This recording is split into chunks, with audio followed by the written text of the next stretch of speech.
Welcome to the lineup. I'm Megan McDonald. I am here at Seattle U for the WAC softball tournament. All the action starts Thursday at 10:30 a.m. local time and goes on throughout the weekend. Every single game you can find live on the WAC Digital Network.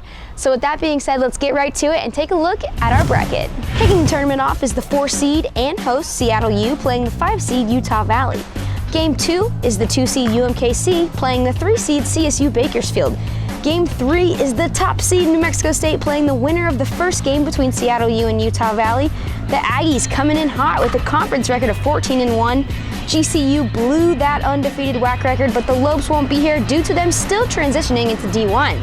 From there, every game is based on the winners and losers of previous games. So still on the first day, Game 4 is between the 2 losing teams of Game 1 and Game 2. The second day of action, 3 games on the day. Kicking Friday off is the winner of Game 2 and 3.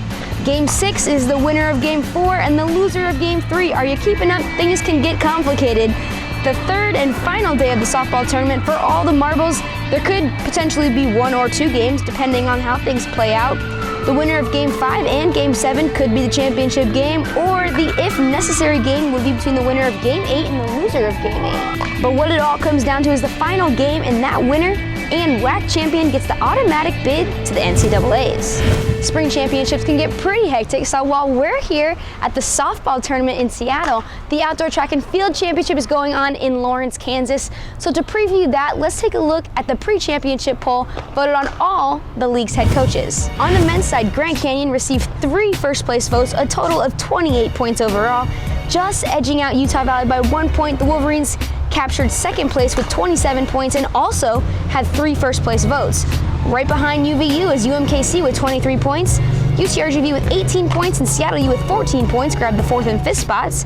CSU Bakersfield is 6th with 9 points, and Chicago State rounds out the men's poll with 7 points. An event to look out for, the men's steeplechase. 2 runners are in the top 10 in the country.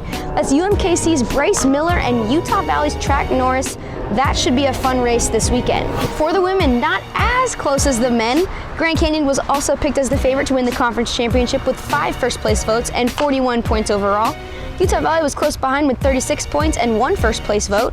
Also earning a first place vote was UMKC. The Roos had a total of 32 points.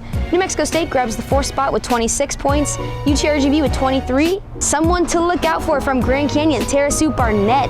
Barnett was ranked as high as 18th in the world this season and 2nd in the country in the discus throw with a PR of 58.99 meters.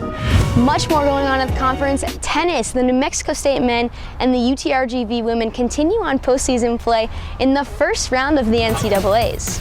The Aggies are all set to travel to host an 8 seed Texas Tech. This is their 2nd straight NCAA berth after beating UMKC in a thrilling match in the WAC tournament.